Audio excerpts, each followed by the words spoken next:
Nous sommes le 17 avril 2024 à Yaoundé au Cameroun. Nous serons toujours très heureux de savoir que vous êtes de plus en plus nombreux à faire confiance à votre chaîne de télévision Info TV, émettant à partir de Yaoundé, la capitale du Cameroun, le pays que dirige le président de la République, son Excellence Paul Biya. De lundi à vendredi, nous vous offrons une autre manière de faire la télévision. Pendant 2 heures de temps, nous vous offrons la quintessence de l'information parue en kiosque au Cameroun. Pendant presque 2 heures de temps, nous vous offrons une dénonciation. La dénonciation de ce jour est particulièrement bouleversante. Je vous suggère de rester scotché. Vous n'aurez que vos larmes pour pleurer. On terminera, si vous le voulez bien, et si jamais vous en avez convenance, par l'instant de l'analyse. Ce matin, nous allons parler des fonctionnaires en Afrique, et le cas du Cameroun nous intéressera de manière singulière. Quel regard jetez-vous sur le travail des fonctionnaires en République camerounaise? Et surtout, avez-vous l'impression qu'un fonctionnaire dans un pays qui s'appelle le Cameroun peut être riche? C'est la problématique qui nous intéresse ce matin dans le cadre justement de nos échanges. Au Canal 317 sur Canal Plus International, vous êtes à pic sur votre chaîne de télévision Info TV. C'est votre chaîne de télévision qui monte et qui monte encore. On va accueillir ces invités qui sont déjà là. Nous allons d'abord accueillir celui-là qui de plus en plus est demandé sur ce plateau d'Espace Mini. C'est Alain Douk. Alain Douk, bonjour. Bah, je pense que si je suis demandé, bonjour, c'est tout à ton honneur, certainement, parce que c'est toi qui fais le casting en réalité de qui tu veux sur ton plateau. Voilà, c'est certainement aussi comme ça un petit hommage à rendre à celui qui est le promoteur de ce média. Monsieur Dieudonné Mvang. Voilà, Dieudonné Mvang. Et je profite comme ça pour dire bonjour à ce public, cet audimat important du média, comme tu aimes à le dire, qui monte et qui monte en puissance, Info TV. Je dis bonjour à mon co-discutant déjà présent, l'autre est certainement un tout petit peu en retard. Bonjour aux petits magiciens en studio que vous ne voyez pas, mais que nous voyons, et qui sont des artisans et qui coopèrent avec nous pour vous offrir le show télévisé auquel vous participez, que vous visionnez. Bonjour à vous, merci de la confiance que vous nous faites et que vous portez sur Info TV. Alain Douk est journaliste, il nous gratifiera encore de ses commentaires, mais également de ses analyses dans le cadre de ce programme. En face de Alain Douk, on accueille notre sucre national, Bernardo Basson, bonjour. Bonjour, parfait ici. Bonjour au panel, bonjour à tous ceux qui nous reçoivent chez eux ce matin. J'ai un léger coup de gueule, pas léger, j'ai un coup de gueule à passer ce matin, si vous me le permettez, en 30 secondes. C'est vous qui avez la dénonciation, c'est vous qui avez des coups de gueule. Finalement, je pense qu'il faut... Qu'est-ce qui vous énerve ce matin, Bernardo? Ce qui m'énerve ce matin, c'est que j'ai l'impression que notre pays veut marcher la tête en bas, les pieds en l'air. Oh là là.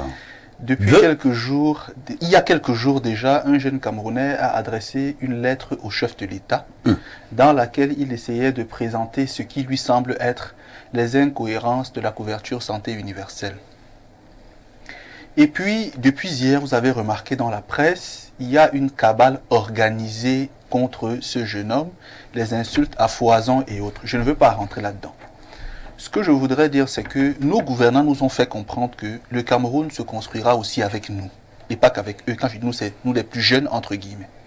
Je pense que si une lettre est adressée à Paul Biya, c'est pour qu'on prenne en compte les revendications qui sont faites par les jeunes du domaine qui souhaitent que les choses soient améliorées. Et donc, moi, je dis à certains dirigeants du MinSanté, comme vous avez choisi d'organiser une cabale contre Albert Zé, alors que vous savez très bien que ce qu'il dit est vrai, nous allons donc vous montrer que comme vous avez dit là, nous on prendra Internet Bernardo Basson, pour essayer de diluer cela. Parce qu'il est je pense que nous allons avoir une émission sur cette affaire de couverture santé universelle. J'aime toujours avoir tous les éléments en ma possession. Voilà pourquoi rarement quand j'ai parlé en télévision, on a remis ça en cause. J'ai dit bien très rarement. Donc nous allons chercher à mieux fouiner encore et on organisera une émission spéciale sur cette affaire de couverture santé universelle. Apparemment ça va dans tous les sens. Tout à fait. Nous allons fouiner encore. Et encore, et d'ici la fin de la semaine, on reviendra pour poser ce problème sur notre plateau. D'accord, très bien. Bernardo Basson, aujourd'hui c'est la journée internationale ou mondiale de quoi? C'est la journée mondiale de lutte contre l'hémophilie en restant à la santé. L'hémophilie, c'est une maladie héréditaire qui est caractérisée par une absence d'éléments, de facteurs coagulants dans le sang. Donc les hémophiles doivent absolument éviter toute forme d'hémorragie parce qu'ils peuvent perdre beaucoup de sang, même pour une petite blessure, au point de tomber en anémie et éventuellement beaucoup d'autres complications peuvent survenir. Mais surtout, l'hémophilie n'attrape de manière réelle que les hommes. Oui, donc les femmes n'en souffrent pratiquement pas. Elles peuvent transmettre, mais elles ne manifestent systématiquement pas la maladie. C'est plus les hommes qui sont atteints d'hémophilie en pratique. Merci Bernardo Basson. On devait être là avec notre quatrième invité, malheureusement, qui a eu un souci à la dernière minute. Il a présenté ses excuses. On ne sera donc pas avec lui. Quant à notre consultant de tout temps, mais alors de tous les temps, Pierre Blérung-Emek, il a également un petit souci du côté du tribunal, mais il va nous retrouver, mais ce sera légèrement avec un retard. À tout de suite pour la suite. Patrick Bala, bonjour. Bonjour Perfecto, bonjour aux nombreux téléspectateurs que je suis heureux de retrouver ce matin. Vous êtes taillé là sur mesure. Oui, j'ai fait un tour du côté de nos frères arabes. Ah bon? Oh, oui, pour justement la confection de cette tenue. Vous ressemblez là à Rigobert Sombahanak. Oui. Vous savez, Rigo, en matière d'habillement, il n'y a presque rien à dire, hein? Oui. On peut lui reprocher quelquefois le coaching, mais au niveau de l'habillement, c'est bien. C'est parfait. C'est le mannequin de... C'est un enfant qui me disait au quartier, Rigobert Son, c'est le mannequin de Chéché Vignon. Ah, Rigo, c'est mon voisin au village. Hein. Ah bon? J'étais même chez lui ce week-end. Bon, quand il dit j'étais chez lui, je passe par là parce que j'allais un dé là au village voisin. Oui. Donc Rigo, c'est mon frère du village parce que je suis limitrophe avec les Bassa. Oui. Donc, d'accord. Quand je suis au village, de temps en temps, je vais chez Rigo. Je m'en vais boire le bon vin de Palme. Bon, Rigo, lui, il a toujours brillé par ses habillements. Même quand il était à l'équipe nationale, c'était le joueur le plus classe, le bien plus mis. stylé, oui, en termes d'habillement. Après, il y avait son petit frère Alexandre. Son, qui suivait justement. Alexandre Son, à qui nous disons aussi bonjour. Hein. Bon, son neveu, oui, bonjour. Oui, Alexandre Son est de ces lions indomptables après leur carrière de footballeur, qui ne demande pas 10 francs.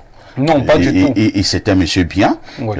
Il a de quoi manger, il a beaucoup investi.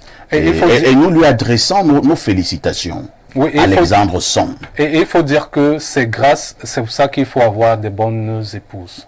C'est grâce à sa femme. Tout à fait. Justement, vous savez, le footballeur n'a pas le temps de faire des investissements parce qu'il faut se concentrer sur la compétition, il y a des tournées, il faut être en stage tout le temps. Tout à fait. Donc vous n'avez pas justement le temps de regarder est-ce que vos investissements vont bon train. Tout à fait. Lui, il a donc la chance d'avoir eu une bonne femme, une très bonne femme, qui, justement, pendant que lui, il était encore dans cette carrière-là, elle faisait des investissements, de gros investissements. Je me souviens de 2 ou 3 investissements ici au Cameroun, lorsqu'il est revenu, et qu'elle allait, elle lui a montré que, voilà, un peu ce que j'avais fait, ça et là, il s'est mis en larmes. Alex n'en revenait pas. Oui, il n'en revenait pas. Formidable, hein. Bien des choses donc à Alexandre Son ce matin. Elle s'appelle Alexandre. Patrick Bala est là. Il est là d'abord pour la quintessence de l'information parue en kiosque au Cameroun. Patrick, que disent les journaux? Eh bien, les journaux de ce jour parfait ici vont nous conduire du côté du journal Maison. On parle là d'info matin de Dieudonné Mveng, directeur de publication, qui parle donc de ce troisième prime qualité du cacao. Mbarga Tangana prescrit transparence et objectivité, nous fait savoir le journal ce matin de la page 2 à la page 3. Plus en détail, eh bien, il faut dire que des recommandations déclarations ont été faites le 16 avril dernier. C'était ici à Yaoundé par le ministre du Commerce au comité chargé du suivi et du paiement de l'appui du chef de l'État, Paul Biya, aux producteurs de cacao de grade 1 à l'occasion de la conférence de presse relative au lancement officiel des opérations d'identification et surtout de sélection des bénéficiaires au titre de campagne 2020-2021, mais également de 2021 à 2022. On l'a dit, retrouver cette information en page 3, de la page 2 à la page 3 pour être davantage édifié. Parlons de l'affaire Martinez-Zogo avec la nouvelle expression qui nous fait savoir ce matin que pour les avocats des accusés, la direction générale de la recherche extérieure est civilement responsable du meurtre du chef de chaîne de la radio Amplitude FM. D'ailleurs, le tribunal se prononcera sur cet aspect délicat le 6 mai 2024, jour de la prochaine audience. Quand la défense veut coincer l'État, c'est la grande une de la nouvelle expression ce matin. Le journal revient également sur l'actualité du diocèse de Kribi qui perd un de ses prêtres. Il s'agit de l'abbé Augustin Mbenga qui est décédé, retrouvé mort avec un corps en état de décomposition dans sa chambre, une chambre perdue dans la ville de Yaoundé. Eh bien, ce dernier serait donc décédé tout simplement. Il vient du diocèse de Kribi. Information contenue dans les moindres détails à la page 2. Parlons des inscriptions sur la liste électorale avec Cameroun Tribune de Marie-Claire Nana. Le quotidien Capitaux Public nous fait savoir qu'au moment où Election Cameroun multiplie les stratégies pour enrôler un maximum de personnes en âge de voter, de nouveaux acteurs montent au créneau. Issus de la société civile, des milieux artistiques et des réseaux sociaux, ils invitent les citoyens à se faire enregistrer pour ne pas manquer le rendez-vous majeur prévu en 2025. Un nouveau souffle pour Election Cameroun avec bien sûr ces élections prévues en 2025. Information contenue à la page 7 de ce journal. Parlons donc des vérifications des marchandises, cette fois avec le messager de feu Pius Ndiawe, qui nous fait savoir qu'en proposant les mêmes méthodes de frapper, tout simplement d'obsolescence dans la conduite du programme de vérification des importations, la Société Générale de Surveillance procède par l'esbrouf.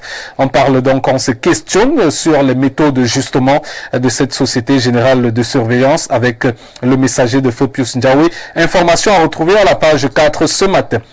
Les perturbations d'Internet intéressent Mutation ce jour. Le journal nous fait savoir tout simplement que le service Starlink, fournisseur par satellite, sera interrompu au Cameroun et dans d'autres pays africains le 30 avril prochain, générant d'ailleurs de lourdes conséquences pour beaucoup d'entreprises et start-up.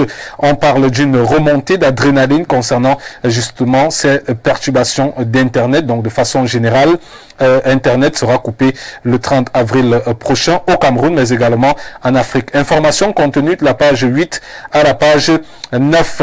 On parle de l'installation du nouveau recteur du côté de l'université de Bertois avec le quotidien Eco News.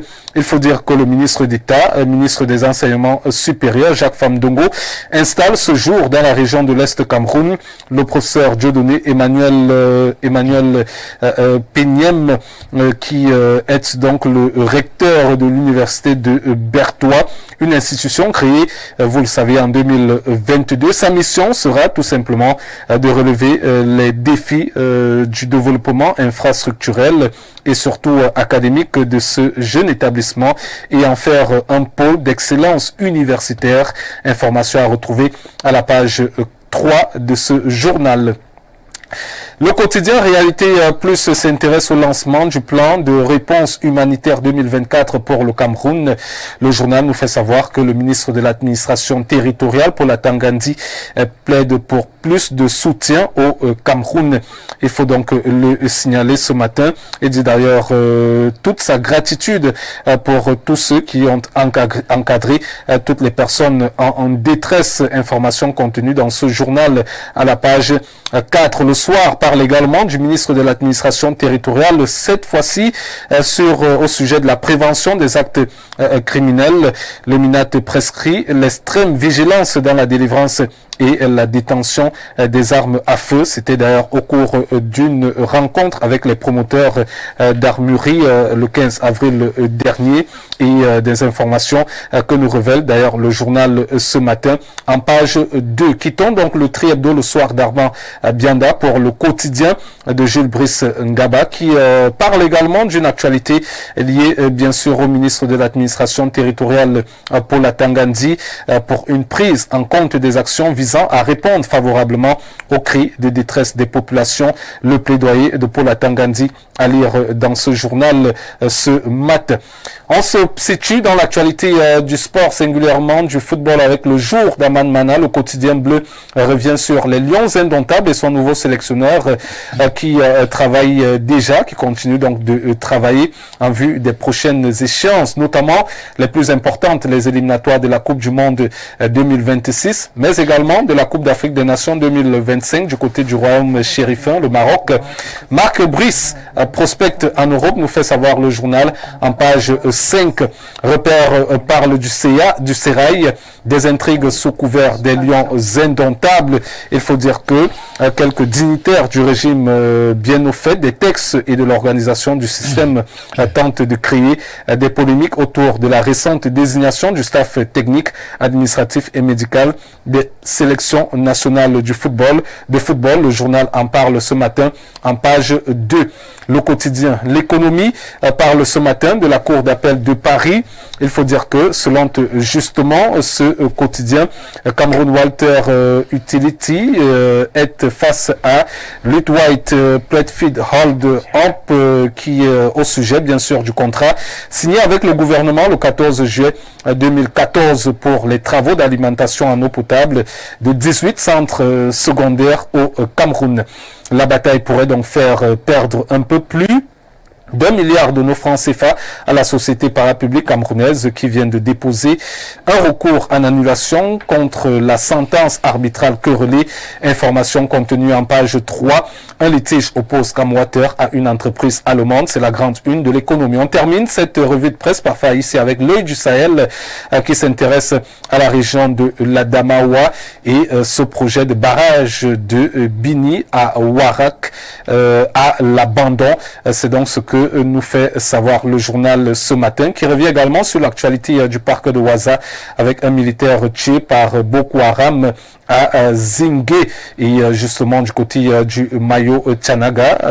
90 ménages déplacés en 5 jours à cause justement de cette secte islamique Boko Haram. Information contenue à la page 3 de ce journal. C'est avec l'œil du Sahel qu'on referme cette revue de presse acte 2 sur Info Télévision. La première, c'était à 6h45 et donc la seconde, c'est dans le cadre de ce prestigieux programme. Vous le savez, présenté justement par un prestigieux présentateur parfait à ici. Merci Patrick Bala pour toutes ces informations fraîches parues en kiosque au Cameroun. Vous ne partez pas, vous nous donnez le fait saillant de l'actualité qui retiendra notre attention ce soir au 19h et au 20h. On parlera de la prospection de Marc Brice du côté de l'Europe. Lui qui est parti, qui a quitté le Cameroun hier pour aller prospecter en Europe. Il a laissé la prospection des pelouses. Juste, il a laissé la prospection des pelouses. Bon, on parlera parce que les footballeurs du terroir se plaignent véritablement au moment où vous savez que les playoffs se disputent au Cameroun. Et donc, il avait également la possibilité de prospecter pour 3 ou 4 joueurs sur le plan local, d'autant plus qu'il y a des grosses rencontres qui vont se disputer, notamment demain jeudi pour le titre de champion. Il est directement allé à l'étranger. Et donc, la question qu'on se pose est de savoir si Marc Brice va délaisser le football local, ce qui était une des priorités de Rigobert Samba-Anak, va délaisser le football local pour aller chercher l'oiseau rare du côté de l'Europe. De toutes les façons, nous souhaitons une bonne chance à Marc Brice, mais je ne suis pas très loin de ce que vous venez de dire. Nous avons certes des bons joueurs maintenant du côté de l'international, mais il ne faut pas également oublier que sur place au pays, nous avons également des bons joueurs. Et je suis de ceux qui pensent que habituellement, lorsque nous avons fait des très bonnes prestations, c'était également avec la participation des joueurs locaux. Nous nous rappelons de Djanka Beyaka. C'était un joueur du championnat en 1998. Il était à Coton Sport de Garoua. Vous vous rappelez également de l'autre joueur, je pense, était toujours à Coton, Ndo. Daniel Ndo. Voilà. Vous avez même Vincent Aboubakar qui a été sélectionné partant de Coton Sport du championnat local en 2000. Maintenant, si on rentre même, on revient un peu plus en arrière, en 1990, c'était avec une bonne cuvée des joueurs locaux. Voilà. Ils étaient même majoritaires. Voilà, mais comment vous voulez oublier Jérôme Ngom lors de la dernière récemment, qui est parti de Colombe du Djellabo, qui est allé en Coupe du Monde et qui nous a permis justement de marquer un but grâce à sa passe décisive pour Vincent et de battre le Brésil. Le Brésil, un but à 0. Mais parfait, ici, moi je vous encourage beaucoup. Ça veut dire, au-delà de tout ce que vous pouvez dire, je suis quand même assez surpris de vous voir avoir confiance en Marc Brice. Je n'ai pas dit que j'ai confiance en lui. Non, il va échouer. Il y a une différence. On essaie de lui souhaiter bonne chance, mais il va échouer. Bernardo, il y a une différence entre souhaiter une bonne chance à quelqu'un et avoir confiance en la personne. Là, il va échouer. Vous avez ma position. Moi, je suis pour un banc de touche nationalisé. Je l'ai toujours dit. Maintenant, on a pensé que quand ça ne va pas, il faut aller chercher un blanc. Et voilà pourquoi je suis d'accord avec certains que bon, apparemment, ça ne marche pas au Cameroun. Il faudra enlever le chef d'État, aller chercher un autre blanc. Il devient le président du Cameroun. C'est un argument de fer, un argument en béton. Exactement. Vous dites que ça ne marche pas au Cameroun. Allez donc chercher un blanc. Il vient remplacer M. Paul Biya. Pourquoi quand ça ne marche pas au niveau des Lions indomptables, vous allez lever en national pour aller chercher un blanc? Alors qu'on a un président de la République qui est un Camerounais, on a un premier ministre qui est un Camerounais, on a des ministres camerounais, on a le présentateur d'Espace Minier qui est un Camerounais. Il n'y a pas de dextérité, il n'y a pas d'expertise. Allez donc prendre un Belge qui commence à être le présentateur d'Espace Minier. Par exemple, c'est parce qu'on parle de Marc Brice, vous voyez, mais objectivement, par exemple, au Cameroun, il y a le niveau de Guardiola ou de Jürgen Klopp. En fait, il faut être cohérent. Au Cameroun, la vérité est que les entraîneurs blancs sont encore meilleurs que nous, mais pas Marc Brice. Là même c'est un débat. Malheureusement, je ne suis pas panéliste. Si j'étais panéliste, j'allais t'apporter des arguments en béton pour démontrer que ce que vous dites n'est pas vrai. Justement, vous avez des entraîneurs comme David Pagou, qui certes est préparateur physique à la base, mais qui, à plusieurs années, a remporté des championnats avec le Cameroun et qui est au niveau justement de ces entraîneurs qu'on peut aller prendre, qui peut être justement au niveau de Marc Brice qu'on allait chercher. Il y a plusieurs entraîneurs. Quand vous prenez Emmanuel Doumbé Bosso, on se rejoint, Patrick. Doumbé Bosso peut faire ce que Marc Brice peut faire. Moi, je suis d'accord avec vous. Ce que je veux dire, c'est que ne soyons pas quand même, fous. À la vérité, le système de formation des entraîneurs occidentaux est meilleur que le nôtre. Ça, c'est le principe. On a des gars qui sont deux ans dans le continent. Sortir les Guardiola. Mais bien sûr, attendez, Jean-Paul Akono est allé remporter les Jeux Olympiques, c'est un Camerounais. Pardon? Mais que Jürgen Klopp, à la vérité. Mais est-ce que Jürgen Klopp le critère, c'est quoi? Non, nous sommes dans le contexte camerounais. On doit être dans le contexte. Dans le contexte camerounais. D'abord, je passe la parole on va pas passer le temps quand même c'est toi qui aimes ici sur les plateaux fustiger un tout petit peu le colonialisme et le néocolonialisme. Voilà, on va pas être là, on n'essaye pas de valoriser les compétences locales, nous donner des arguments de poids pour prendre à main notre destinée par nous-mêmes, et déjà la destinée même footballistique, pour toujours être dans un mouvement de dépendance. Alors, vous fustigez la dépendance lorsqu'elle est économique, lorsqu'elle est financière, lorsqu'elle est monétaire, lorsqu'elle est politique, mais footballistiquement, vous ne la fustigez pas. Parce que tu ne me comprends pas. Non, comment ça, je me répète, c'est la même problématique. Je me répète. Pour moi, à la place de Marc Brice, on met un Doumbé Bosso, on met un David Pagou, ça ne me dérangerait pas. Parce que je considère que Marc Brice n'a pas le niveau pour entraîner les Lions du Cameroun. Mieux on prend un local. Également, ce que je veux dire, c'est que dans le monde, à la vérité, aujourd'hui, notre ancien footballeur, la plateforme du football aujourd'hui fait état de ce que les entraîneurs occidentaux, les meilleurs en Occident, sont meilleurs que les meilleurs en Monsieur, c'est un principe. Les meilleurs ont commencé quelque part. Ils n'ont pas commencé sur le piédestal. Ils ont fait leur marque. Ils ont fait leur preuve. Que je veux On peut prendre un Webo. Webo est quelque part, il est adjoint. Par exemple, ce que je veux quand même préciser, c'est que ils sont peut-être meilleurs parce qu'ils ont une meilleure formation par rapport aux parlant de la formation, elle a répondu. Nous avons des coachs camerounais ici qui sont sortis des mêmes écoles avec ces gars en Europe. On peut les citer, non? Comment tu le crois ici? Non, c'est vrai. Le cas où Webo, c'est la formation. Moba fait sa formation. Les meilleurs. Antoine a fait sa formation. Mayonga a fait sa formation. Vous ne voulez pas leur donner une chance, mais vous allez passer le temps à citer ces blancs qui ont les mêmes. une chance quand je te dis que je suis pour qu'on prenne un local à la place de Marc Brice. Mais par exemple. Donc le problème c'est Marc Brice. Oui. Parce que j'estime qu'il n'a pas le niveau. Non, le problème n'est pas le problème n'est pas Marc Brice. Bon, pour moi, on le veut prendre des je sors par ceci. S'il fallait prendre un blanc, on prenait Mourinho, on prenait Hervé Renard. Tu as les moyens de payer Mourinho. Tu as les moyens de te payer. Tu as les moyens de payer Guardiola. Ici, comprenez-moi donc. Vous nous amenez à les as. Non, comprenez-moi. Je dis ceci. S'il fallait prendre un blanc, il n'y a que Mourinho pour faire gagner le prendre cela parce qu'ils ont un certain niveau. Mais s'il fallait prendre un Marc Brice, mieux. On prend Doumbé Bosso. Mourinho a commencé quelque part. Il n'a pas commencé quelque part. Il a commencé au FC Porto. Il a commencé quelque part. Il a fait ses preuves. Ce que et même, je veux dire que le système européen ne permet malheureusement pas aux entraîneurs africains d'exploser, malgré leur talent. Parce que justement, on bloque les Africains pour qu'ils n'aient pas cette visibilité. Mais en termes de compétences, s'il y avait justement cette égalité-là, ces entraîneurs africains seraient des gars. Aliou Cissé n'a rien à envier à un José Mourinho. Moi, je suis d'accord, par exemple. Je suis d'accord. Moi, je me sens très d'accord. Ou encore Regragui, qui est l'entraîneur marocain qui est arrivé en demi-finale de la Coupe du Monde. Il n'a rien à envier à un Pep Guardiola. À son niveau, il est meilleur. Et il a fait, par exemple, ce que Pep Guardiola n'est jamais arrivé en Coupe du Monde, par exemple, d'une... Mourinho, même là, à part être au niveau des champions européens. Attendez un peu, Patrick.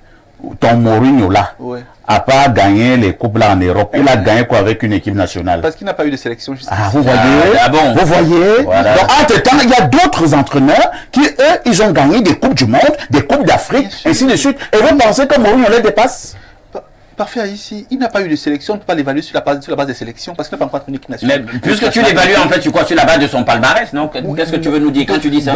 De sa longévité au niveau de ses performances. Hervé Renard a gagné 2 coupes d'Afrique. Oui. Vous pensez qu'il doit prendre les cours quand Mourinho coach? Il est blanc. Bon, même s'il est blanc, c'est pour dire que le dénivellement de valeur, aujourd'hui, les entraîneurs à un certain niveau, lorsqu'ils sont passés dans une formation, peuvent s'égaler. Maintenant, c'est comme à l'école. Il y a le premier de la classe, il y a le deuxième, il y a le troisième. Tu me rejoins donc. Non, tout ça, c'est pour dire que ne dévalorisons pas les entraîneurs sur le plan local, les entraîneurs africains. Parce que je pense que, pour moi, s'il m'était donné de prendre une résolution concernant la sélection nationale, les Doumbé Bosso, les David Pagou, les Eman Oumarou Sogba, plein d'entraîneurs locaux, sont nettement au-dessus même de Marc Brice. Les Ntungupile, voilà, les Martin Ntungupile sont nettement au-dessus de Marc Brice n'a pas le niveau. Et nous prenons même un autre exemple. Mais à la vérité, il ne fait que nous parler. Pas comme si on est meilleur que ceux qu'on connaît. Il ne fait que nous parler des coachs blancs. Prenons notre Jean-Paul Akono, qui a gagné la Coupe des Jeux Olympiques en 2000. Combien de vos blancs ont gagné une telle compétition à l'échelle mondiale? Parce qu'il s'appelle Jean-Paul Akono. Hein? S'il s'appelait Jean-Paul Mourinho, on allait lui donner beaucoup de respect. Non, s'il s'appelait Jean-Paul Mourinho, on allait le citer. Et tout. Non, on ne le respecte pas comme aussi. La preuve. son argent ne lui a jamais été remis. Nos gouvernants respectent qui? Merci beaucoup. Hein. C'est ce qu'il fallait dire ce matin concernant la revue. Quand on parle de sport et surtout de football, beaucoup de passion. Mais nous allons quand même dire que l'audience concernant l'affaire Martinez-Zogo au Cameroun, elle a été renvoyée pour le 6 mai 2024. Malheureusement, du côté du diocèse de Kribi aussi, un prêtre est décédé dans des conditions encore troublantes. Il s'appelait Abbé Augustin Mbenga, diocèse de Kribi. Il est décédé. On a trouvé son corps dans une chambre à Yaoundé, déjà en état de putréfaction très avancé. Que l'âme de ce prêtre-là repose tout simplement en paix. À tout de suite pour la suite. Bon retour sur ce plateau et ce sera pour prendre la dénonciation du jour. Bernardo Basson. Parfait, ici. Aujourd'hui, on dénonce une situation assez particulière. Alors, un monsieur qui vit dans un quartier très très proche de là où se trouve notre studio de production a été marié plusieurs fois. Il a fait un premier mariage, son épouse est décédée. Il a fait un second mariage, l'épouse est décédée. Un troisième, l'épouse est décédée. Il a épousé une quatrième femme. Avec celle-là, il a eu une fille. Lorsque sa fille a eu 15 ans, il a commencé à avoir des rapports sexuels avec sa fille. Oh là. La maman a été informée de la situation. Elle a décidé de garder le secret. Et elle-même, la quatrième épouse, est décédée de VIH. Le monsieur a donc continué les rapports avec sa fille. Et avec sa fille, il a eu un autre enfant, un petit garçon cette fois-là. Sa fille, donc, qui est devenue sa femme, est venue le surprendre un matin en train de sodomiser le petit garçon qu'il a eu. Je retire le mot, il peut être grossier pour sa fille qui est devenue sa femme est venue le trouver en train d'abuser sexuellement du petit garçon qu'ils ont eu ensemble. Incroyable. Et donc, dépassée par la situation, elle est allée rencontrer le chef du quartier. Elle a posé le problème au chef du quartier qui a donc décidé de façon coutumière d'exclure entre guillemets de la communauté le monsieur. En termes bêtis, c'est un terme bêtis qu'on a employé pour m'expliquer ça, un terme pour dire un truc comme ça. Voilà, donc pour dire que l'histoire de Nimbromizal avait eu des commentaires bizarres au Cameroun. Bon, quoi qu'on dise, on l'a mis à l'écart. On appelle ça chez les petits les Nimbromizal. Merci pour la Donc vous ne rendez visite à personne et personne ne vous rend visite. Voilà, donc on l'a mis à côté, etc. Mais la jeune fille est totalement dépassée. Le chef est totalement dépassé, le dénonciateur est totalement dépassé et ils ont souhaité qu'on en parle ce matin se demandant où va le Cameroun. Donc il est à la fois le mari de la mère, le père et le mari de sa propre fille, le père et le grand-père de son propre petit-fils à la fois. Et il est encore l'amant de sa fille et je ne sais pas s'il faut dire quoi pour son fils qui est son petit-fils. C'est une affaire très particulière. Tu couches avec la femme, tu fais un enfant avec elle, tu couches avec son enfant qui est ta fille, elle a 15 ans, la mère décède de VIH, et tu couches avec l'enfant que tu as eu avec ta fille. Vous voyez un peu. Donc c'est une affaire très compliquée. Un jour, Bernardo, quelqu'un va tomber sur ce plateau avec ces dénonciations-là. Est-ce que pour des hommes normaux, vous perdez d'abord la tête? Parce que, non, vraiment, je passe la parole à Lendouk, sans aucune question, ton commentaire. Bah écoutez, vous savez, c'est ce que certains parmi nous ont l'habitude de dire. Nous vivons dans un monde hautement dialectique, une confrontation entre la lumière et les ténèbres. Et là, nous avons une manifestation, je dis puissante, des ténèbres, du satanisme. En réalité, c'est ça que nous sommes en train de vivre. Une manifestation puissante. Oui, pourquoi? Vous savez, nous, on a eu, par la force des choses, accès à un certain type de littérature, pour essayer de comprendre comment ça fonctionne. Comment ça fonctionne? Pourquoi des gens se permettent un certain nombre de choses? Pourquoi ils font ça? Moi, quand je vois des gens qui disent qu'ils ne croient pas en Dieu, je ris. Parce qu'il y a cette tendance-là, un certain athéisme. Ils pensent que c'est cool, hein. Ils se trouvent intelligents lorsqu'ils disent qu'il n'y a pas un créateur, il n'y a pas Dieu. Je ne sais pas comment ils en arrivent à ça, mais moi je vous dis que quand vous vivez et vous êtes confronté à la réalité de notre monde, vous voyez Satan à visage découvert, vous êtes vite rattrapé et là vous comprenez qu'effectivement Dieu existe. Vous savez pourquoi les gens font ça? Non. Parce qu'ils sont dans des compromissions sur le plan occulte. En fait, c'est de ça qu'il s'agit. Et vous savez, il y a un créateur, il y a un Dieu souverain qui a une certaine morale, qui a dicté, qui a légiféré au sujet de ce qu'il voudrait que l'homme, hein, avec grand H, ait comme code moral relativement dans son ensemble. Il a été à même de dire ça, on ne doit pas faire ça parce que c'est abominable. Ça, ce n'est pas correct, il ne faudrait pas se comporter comme ça. Alors, quelle est la particularité du satanisme donc? Et de ceux qui appartiennent aux confréries occultes?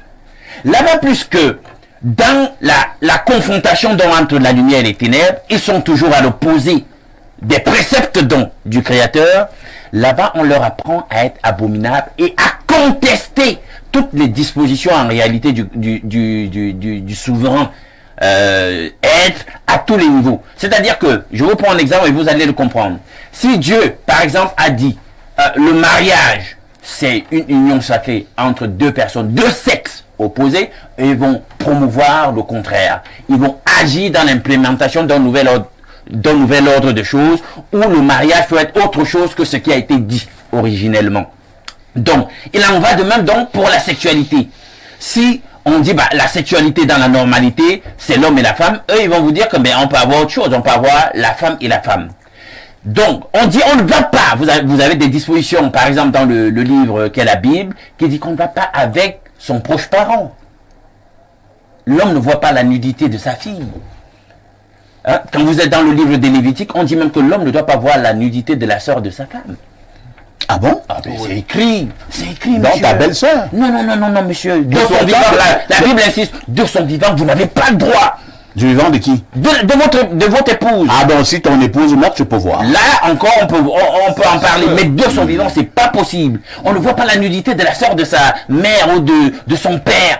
Toutes les dispositions sont là. Et vous allez donc voir que dans les ordres occultes, dans les ordres des ténèbres, on prend à contre-pied toutes ces dispositions. En inverse. Ils font, voilà le mot, hein, une jolie expression, un joli substantif pour traduire et exprimer ce qu'ils font. Ils font une inversion. Ils font en lieu et place de l'évolution, ils font de l'inversion et de l'involution. Une régression. Ils tirent l'homme vers le bas. Parce que justement, de telles pratiques nous font même vibrer bas sur le plan vibratoire. Très bien. Donc on dit, on ne va pas avec sa sœur, il va coucher sa sœur. Vous savez que l'inceste, justement, est très répandu. Vous voyez le monsieur, on dit on va pas avec sa fille, il est allé avec sa fille.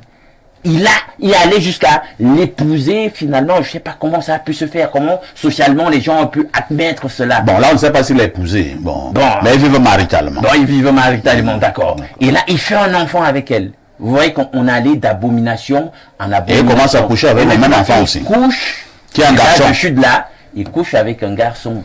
Hein? Le garçon qui est son fils. Le garçon qui est son petit. Qui l'a fait avec sa fille. Qui l'a fait avec sa fille. Il abuse. Justement, vous savez. Attends un peu. Je pense que ce monsieur peut donner cours même à Satan. Vous ne savez pas de quoi on rend capable les gens dans les sphères occultes. Vous ne savez pas de quoi on rend les gens capables. Justement, l'enjeu, c'est de vous rendre abominable à Dieu de telle sorte qu'il n'y ait même pas possibilité un jour de dire qu'on peut faire marche arrière pour revenir vers la lumière. En fait, c'est de ça qu'il s'agit.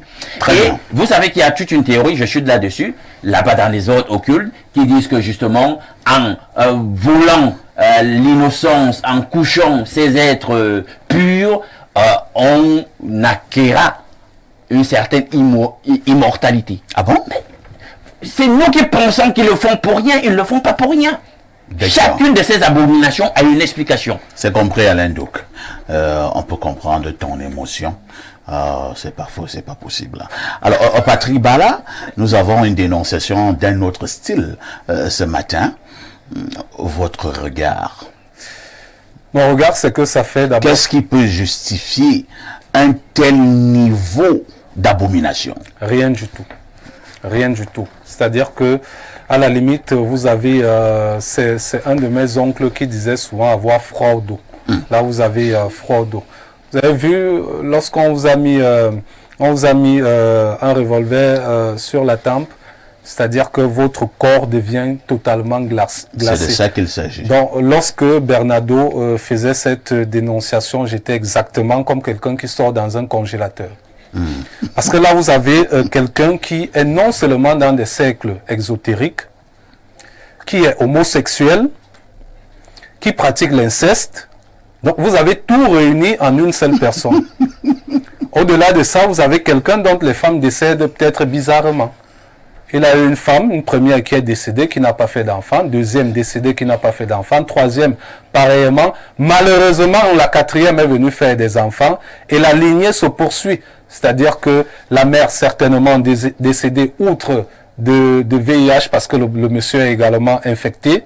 La mère décédée de VIH et de stress a laissé donc sa fille vivre également cette situation-là. Une fille qui a accepté le mariage avec son propre père, qui couche avec son propre père, qui fait un enfant avec son propre père, un enfant qui est violé par la suite par son propre père. Donc vous avez le père qui viole et l'enfant et son petit-fils en même temps. Donc c'est assez incompréhensible que tout cela se réunisse. Attendez un peu. Bernardo, ta dénonciation est vraie. Parfait ici. Ce genre d'homme existe. Parfait ici. Heureusement que vous savez que même s'il m'arrive une fois sur 1000, c'est-à-dire vous savez la personne qui m'a appelé pour me la donner. Et je dis au téléspectateur, voilà, donc c'est quelqu'un de sérieux. C'est pas un blagueur. C'est pas un blagueur qui me dit voici, lui-même en me présentant les faits, je vous dis, il parlait en suffoquant, en me demandant que le pays ici, ça devient même quoi? Et moi pour la fille, oui, pour la Patrick, fille, vous continuez à vous chuter. Oui, s'il faut donner un conseil à la fille, c'est d'aller voir, je pense qu'il y a des... Attends, cette fille mérite nos conseils? Bon, peut-être elle peut encore être sauvée. Elle peut encore être sauvée. On ne sait pas sous quelle emprise elle a été amenée à faire ces choses. Vous savez, par moment, je vais prendre un cas banal. Par moment, on arrive à violer quelqu'un. C'est pas de son propre gré. Peut-être parce qu'on a mis... mais cette fois-ci, la violeuse a pris goût. Oui, c'est pour ça que je parle... C'est ce que j'avais vu à une époque quand je les viole. C'est pour ça que je parle d'emprise. Vous ne savez pas dans quoi ce monsieur est. Peut-être... Il a hypnotisé la fille. Voilà, peut-être la fille ne sait pas ce qu'elle fait. Donc, moi je conseillerais à la fille, parce que là elle est déjà dans un état autre. C'est-à-dire que si vous voyez votre propre père coucher avec vous, et se marier avec vous... Non, votre père n'est pas couché avec vous. Votre père est couché sur vous. Il y a nuance. Votre propre père donc couché sur vous. Déjà, je ne sais pas comment ça se fait psychologiquement que vous avez votre propre père qui est à l'origine de votre venue dans ce monde, se coucher sur vous. Moi, je ne sais pas comment vous arrivez d'ailleurs à supporter ces mouvements. Vous savez, la femme a ceci de particulier que pour être mouillée, il faut qu'elle... Au-delà d'accepter l'acte, il faut qu'elle aime la personne qu'elle a en face d'elle. Alors, comment une femme pareille... On peut chercher d'autres moyens, on verse de l'eau. Non, vous ne pouvez pas. Avec l'eau, ça ne... Avec l'eau, ça dit que possiblement, elle a été conditionnée. Donc, vous savez, il y a donc, je pense qu'il y a cet aspect-là. Pour moi, ça c'est... peut-être on peut dire que c'est l'incarnation du diable, ou lui, il est même allé au-delà du diable, mais personne ne peut aller au-delà du diable. Je dis qu'il y a pire. Vous ne savez pas des choses en fait, il y a niveau et niveau. Lui, il a justement actionné un autre niveau de satanisme. Certainement, on aurait une autre dénonciation, mais je pense que là, vraiment, C'est assez incroyable.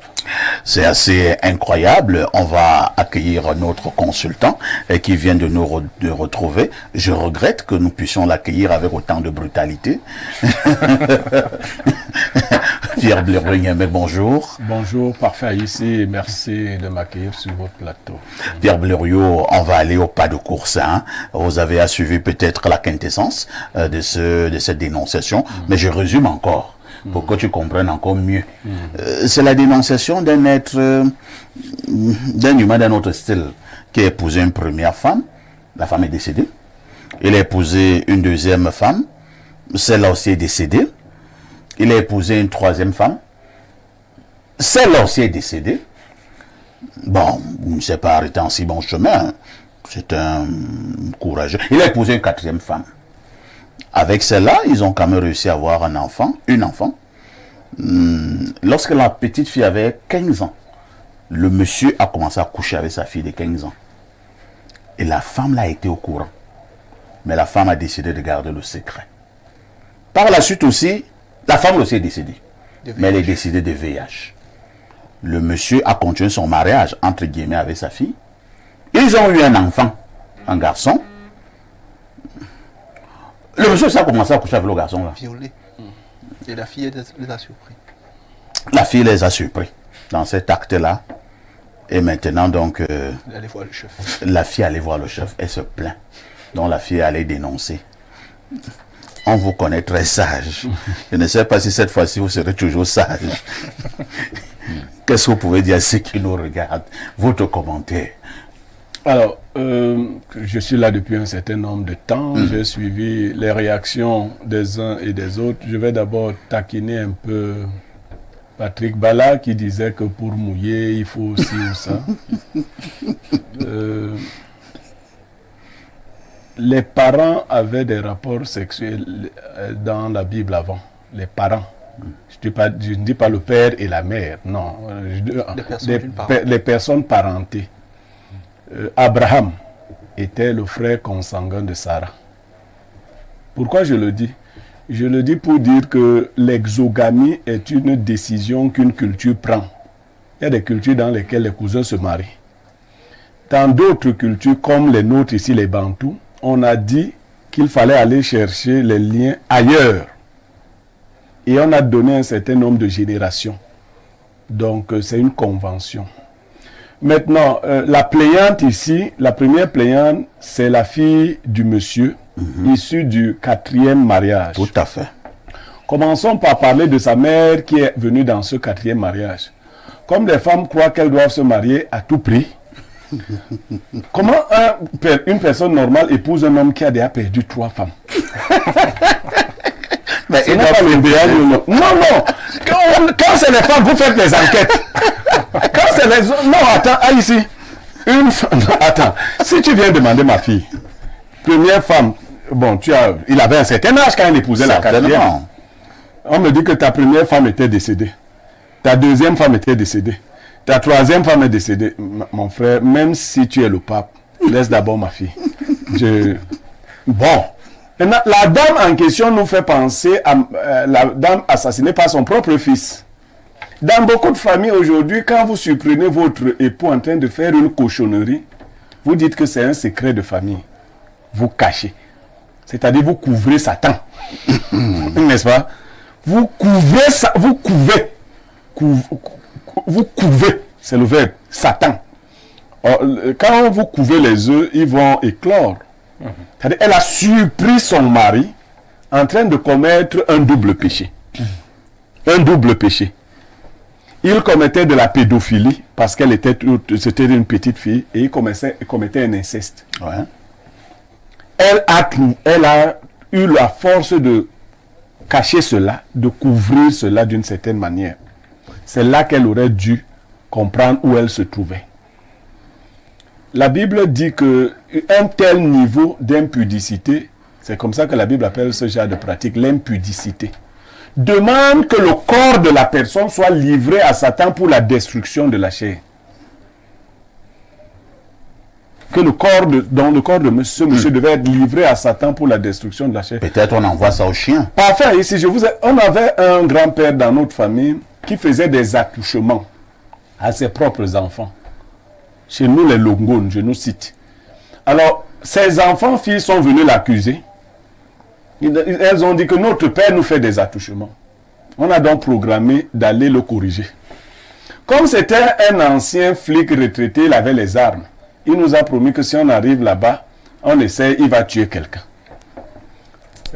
Un jour, la réunion avait lieu chez lui. À la fin de la réunion, à l'époque, il y avait encore les vrais bonbons. Parfois ici. Maître Tang, qui est décédé aujourd'hui, qui est à la mort, qui sera inhumé ce week-end, son père s'appelait Thomas Tang, était un bonbon.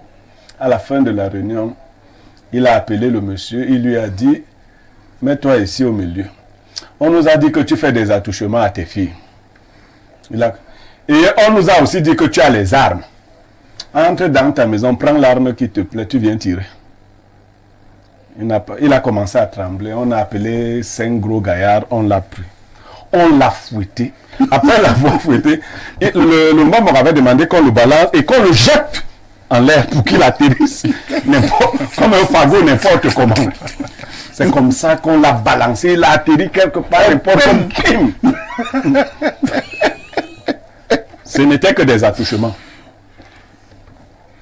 La maman, la 4e victime, aurait dû dévoiler quel était le visage. Et je le dis aux autres femmes, vous qui avez des monstres à la maison. Si votre fille vous dit que mon père, mon propre père me fait des attouchements, tendez un piège, parce qu'il y a aussi des enfants vicieux. Hein. Oui, il ne faut pas vite conclure. Mais tendez un piège, parce que je vous dis, il y a des enfants vicieux. Il y a une dame qui a mis un musicien réputé en prison. Ouais. Vous connaissez l'histoire. Oui, bien sûr. Elle a décrit même le sexe de son mari à sa fille pour que la fille aille témoigner au tribunal que son père l'avait violée. Voilà, donc il y a des enfants et des femmes. Je pense que je vois déjà. Voilà. Donc si l'enfant n'est pas vicieux, si vous vérifiez que votre mari fait ce genre de choses, mettez en tête déjà, comme vous aimez trop l'argent, là il y a l'argent, même s'il couche tes filles, il couche tes garçons, non! Commencez à ourdir votre plan pour votre départ. Mais vous ne partirez pas comme ça. Il faut rechercher des personnes capables de neutraliser un tel monstre. Parce que le laisser même dans cet état, c'est même laisser dans la possibilité de continuer à nuire, à détruire. C'est ça, ce comportement des femmes. Et ça arrive même dans les familles. On sait déjà ça en famille. On dit que c'est le secret de notre famille. De toutes les façons, c'est que moi, dans ma famille, si tu fais ça, si tu réussis à fuir, tant mieux.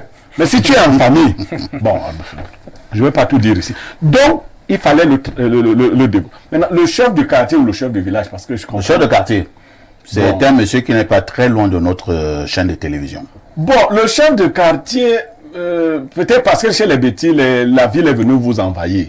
Donc, il faut l'appeler le chef de village. Oui, il faut l'appeler. Ça, c'est votre village. Hein? Tout à fait. Les gens sont venus ici, on fait d'ailleurs comme s'il n'y a pas le village. C'est le village des gens. Ça, c'est le village des gens. Donc, c'est le chef de village. Ouais. Pour mettre quelqu'un dans le Mbombo-Dial, c'est pas facile comme j'ai entendu là. Nous, quand on te met dans le Mbombo-Dial, il y a des conséquences immédiates qui commencent à tomber. Même si tu es dans tes petits ordres, quoi là. Il faut d'abord te dépouiller. Je crois que vous avez vu, on peut te mettre dans le... On ne joue pas avec le Mbombo-Dial. On te met aujourd'hui dans le Mbombo-Dial. J'ai mes oncles qu'on a mis dans le Mbombo-Dial. Ils ont commencé à rire. Ils ont passé 3 ans, ils disent que voici 3 ans, nous sommes dans le Mbombo-Dial, qu'est-ce qui nous est arrivé? Non, ce n'est pas le jour où tu manges le chien que tu attrapes la hernie. La hernie peut venir 5 ans après. Mais c'est un travail spirituel qu'on fait pour dessoucher le méchant. Donc les conséquences sont inévitables. Quand la communauté, aucun homme, aucune secte n'est au-dessus d'une communauté. Qu'on ne vous mente pas. Le plus grand magicien marabout de mon village a été frappé par la tradition. Son fils qui était aussi marabout lui a dit, on ne paye pas. Le père là lui a dit, mon fils, moi je paye d'abord. Personne ne combat la communauté. La communauté est au-dessus des individus. Donc, si ce n'est pas les petits trucs de la ville, si c'est vraiment travaillé, on va le punir. Maintenant, il faut bien que les autorités judiciaires s'en saisissent. S'en saisissent, oui, on a suivi. Mais je voudrais absolument qu'on réagisse ici sur un autre pan. C'est sa fille qui allait se plaindre, sa fille qui est devenue son épouse. Et elle demande un conseil. On fait quoi de ça? Non. Elle fait partie des gens qui sont dans le Mbombo-Dial. Mais attendez, c'est pas ça. Elle allait dénoncer. Oui, à quel moment? Elle ne connaissait pas encore le vrai visage de Satan. Quand elle couchait avec son père, elle ne savait pas déjà que c'était très grave. Mais attendez, Ça fait l'enfant. le diable a des appétits qui n'ont aucune limite.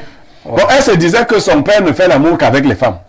Son père fait l'amour avec les femmes, les hommes, les animaux, même les arbres. Si tu trouves un trou dans un arbre, il fait l'amour à l'arbre là.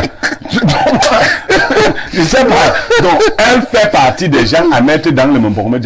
Et à la vérité, si c'était dans ma tradition, Ouais. on exterminerait cette maison-là. Oh là là. Oui, oui, on extermine. C'est ce qu'on fait. Parce que la On a progéniture... tué cette fille? On les tue tous mystiquement, tous. Non, le garçon. Non, tout le monde là, tout le monde là. Oui, oui, oui, oui, oui. Parce que ça, c'est vrai, c'est vrai. Ça, c'est la semence du serpent. Non, il faut les trucs là, il faut que tout ça Très bien. soit balayé. Merci Pierre Blériot. Bernardo Basson, Blériot a dit un certain nombre de choses. Alors, c'est toujours pour avoir le pouvoir et la gloire qu'on est obligé de faire ce genre de choses.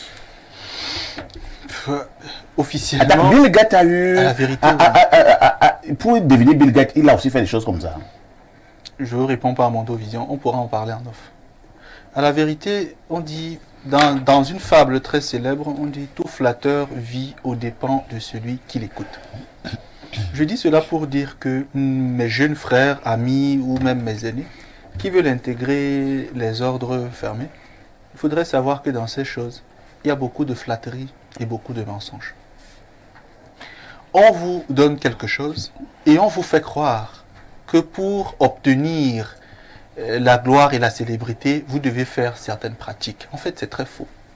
C'est donc un mirage qu'on leur vend et on leur fait commettre des actes ignobles.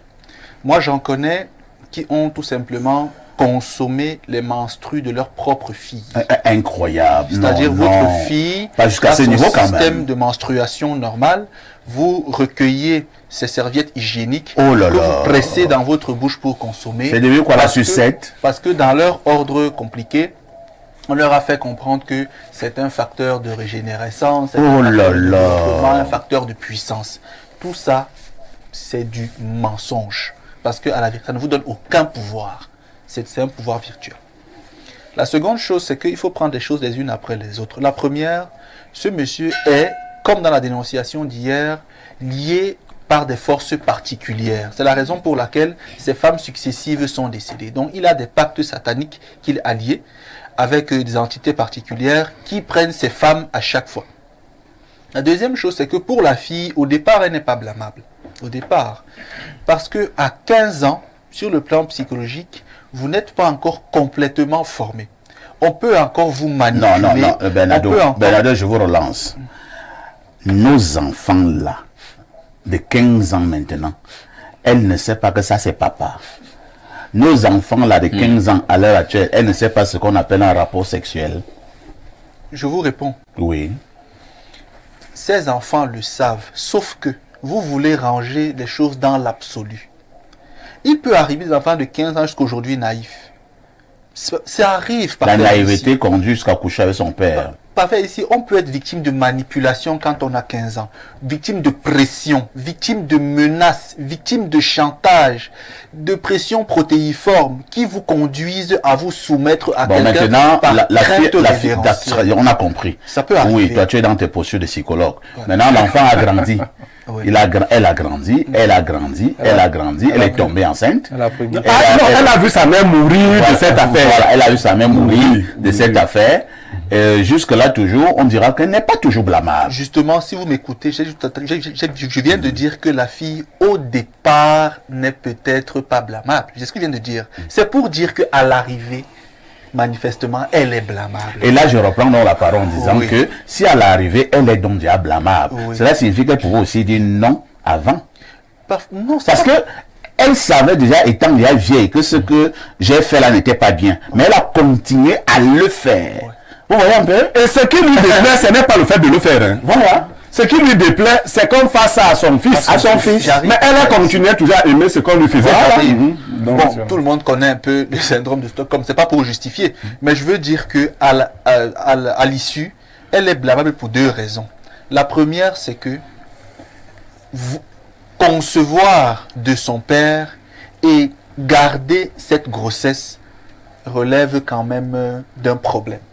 Donc cette fille a été sûrement traumatisée et même envoûtée, hypnotisée par son père. Elle n'aurait pas dû garder cet enfant parce que c'est l'enfant de la sorcellerie. Quand on dit qu'elle a été hypnotisée, lorsqu'elle est maintenant allée dénoncer chez le chef parce qu'elle a attrapé son père en train d'aller avec son garçonnet, cette fois-ci, elle n'était plus hypnotisée. Vous ne me laissez même pas avancer. Ouais. Vous ne me laissez pas avancer. Je vous dis, au départ, elle n'est pas blâmable. À 15 ans, on peut être manipulable. Mais à l'arrivée, on n'est plus là, on a évolué. Quand elle conçoit à ce moment-là, ouais, son cerveau doit se délier. Et elle doit comprendre que sa situation est beaucoup plus complexe. Elle doit commencer à en parler aux gens pour trouver des solutions, ce qu'elle n'a pas fait. Donc, M. Yamek a résumé tout ce que moi j'avais à dire. La première des choses, c'est que on doit tous les tuer. Parce que... Non, on ne dit pas ça comme ça. Bon, on ne dit pas ça comme ça, mais on doit... Puisqu'on ne peut pas les soigner. Cette fille-là, ici, et sa descendance sont issus d'un lignage de malédiction. Donc, ils ne peuvent plus rien faire de bon dans leur vie, rien. Même l'enfant, là, vous allez voir que même s'il grandit, il ne pourra même pas avoir... Grandit comme lui, il a même des il est tout, il est... Donc, c'est vrai. Non, c'est une famille qui... Ça fait que le gars, il y a deux femmes à la maison. Oui, et la fille au garçonnet. Tranquillement. De temps en temps, il varie. Maintenant, concernant le chef... On peut les prendre à deux. Oui, bien sûr, ça. Concernant le chef, moi, je pense que l'action unilatérale n'est pas suffisante. Travailler sur le plan coutumier, c'est important, mais il faut que ce monsieur aille se faire fouetter et aille en prison. Parce que le laisser dehors, même là, comme ça, il peut même un jour échapper. Je pense que c'est Blériot qui a trouvé la solution. Il faut extirper la race de façon générale. En fait, c'est pas une solution que lui il propose, c'est comme ça communautairement, chez nous. Quand il y a une famille qui est maudite, les gens travaillent la nuit pour que tout cela passe. Puisqu'on sait que l'avenir sera essentiellement noir pour ces gens-là. On ne peut pas, c'est pas le genre-ci qu'on soigne, on ne soigne pas le genre-ci. Parce que le jour que monsieur-là a fait tellement de salut. Quand le monsieur ne sera plus là, la fille va continuer avec d'autres hommes, le garçon va... Oui, il y a un autre élément d'analyse. Oui, allons-y, Alain. Sur un aspect évoqué par Bernardo, elle-même, la fille, en réalité, pourquoi elle a été beaucoup plus encline simplement à accepter ce genre de pratique? Elle est déjà de souche satanique. Parce oui, que en fait, elle relève de la semence de son père, qui est un bon petit Satan. Elle-même, c'est une mauvaise... au niveau de leur écosystème, vous allez voir que si on se permet d'aller un peu plus loin, les trois précédentes femmes ne sont pas mortes pour rien.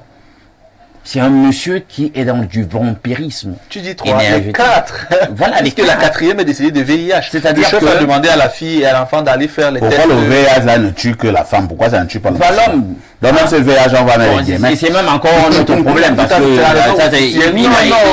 il faut bien les méchants qui ont le VIH sont souvent sous traitement en infectant leurs victimes. Bon, c'est un autre sujet. Ce que moi je tenais à dire, c'est que ce monsieur, en réalité, il est dans du darwinisme occulte. Il fait de la prédation.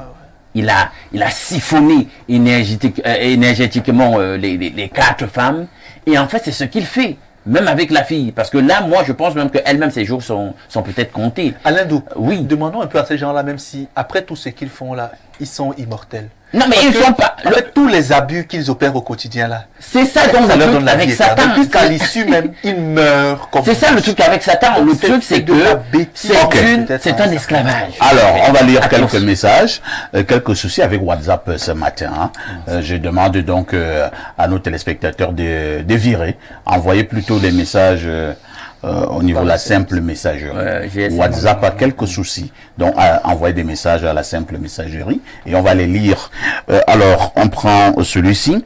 Bonjour Monsieur Aïssi, votre panel. À propos de la dénonciation, y a-t-il une justice au Cameroun? Un procureur ne peut se saisir pour réprimer de façon exemplaire le comportement de cette ordure. C'est Henri de Yaoundé.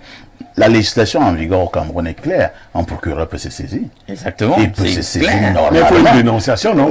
Est-ce que la dénonciation a été faite? Une plainte, une citation ou une dénonciation. Alors, bonjour. Pourquoi Thierry sur le plateau? Je ne comprends pas votre attitude. C'est Thierry DDA. Vous aurez... Oui. Mais quelle que soit la gravité, Thierry, nous ne sommes pas ici à la mort ou à la levée de force. Notre rôle en même temps. Et ça nous la met en voie arrive. Voilà. Non, vraiment, il faut comprendre l'esprit de cette émission. C'est grave, on dit que c'est grave. Mais on ne les a même pas envoyés faire ça. Bonjour les chouchous du micro. Pour la dénonciation de ce jour, je ne saurais quoi dire. Cet homme est un agent de Lucifer, puisque c'est inadmissible. Lui, il pratique l'inceste plus. Juliette et Ginette et Juliette. Oui, c'est vrai que les autres pratiquent vraiment aussi l'inceste, mais c'est quand même à un niveau un peu subtil. Lui, sa forme là n'a pas de nom. Lui, il est brutal. Et Seigneur, vraiment, hein, ce monsieur est le bras droit de Lucifer. Seigneur, reviens-nous vite. Ou alors, envoie-nous l'échelle. On monte te retrouver. Le monde est pourri. Autre message ce jour. Bonjour à vous. Alors, bonjour à vous. Merci pour ces masterclass quotidiennes. Ça fait vraiment plaisir dans cet environnement chrysogène et tendu. Ça fait du bien. Les Camerounais en ont besoin. Un bonjour particulier à notre benguiste national, Serge Alain Douc. Parfait. Vous aussi, quoi? Que vos panélistes étaient des jeunes très brillants et quand les ténèbres et la misère pervertissent la cité et les mœurs, il devient obligatoire pour vous de prendre les choses en main. Monsieur, il y a un monsieur qui ne cesse de m'embrouiller là quand je lis les messages. Il bip à chaque seconde. Je vais donner son nom, je vais donner son numéro et son nom. Parce que pour avoir son nom, c'est facile pour moi dans mon téléphone. Je vais l'étaler. Non, il a compris. Je crois que c'est même. Il insiste encore. Il est le cousin du type qui a fait ceci. Oui, justement, pour empêcher de lire les messages. Qui a fait ça. Les Camerounais ont besoin de vous et de vos frères. Merci, c'est M. Mvonda Joseph de Moyomo Sala qui envoie le message. Autre message ce jour. Nous prenons donc. Alors. Nous allons prendre ces messages. Hein. Bonjour le panel. Bonjour à la primauté de la modération. J'ai la malheureuse nouvelle de vous dire ce matin que le promoteur de la chaîne Info TV souhaiterait dans les prochains mois enrôler Julien Lepers comme présentateur de l'émission Espace Miné.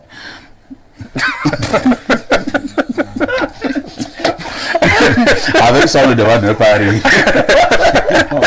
Attends, Julien Lepers, c'est qui? Julien Lepers, c'est un des célèbres présentateurs de l'émission Question pour un champion. Ah, d'accord. Moi, je ne le connaissais même pas. Il a présenté Question pour un champion.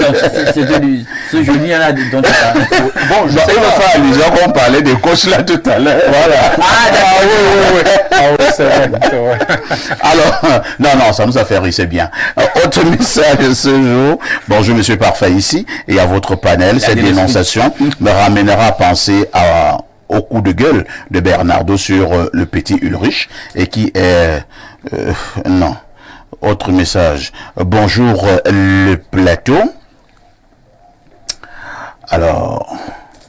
Bonjour le plateau, je suis assez stupéfait d'entendre comment Blériot, Niemek et Bernardo parlent d'éliminer une famille avec une telle légèreté, la vie des êtres humains. Et si c'est dans ce raisonnement qu'il faut aller, alors tout le Cameroun doit être mis en feu et à sang. Le Cameroun aujourd'hui n'est pas différent de Sodome et Gomorre. Jean-Claude Haïssi et toi, de quelque part au Cameroun.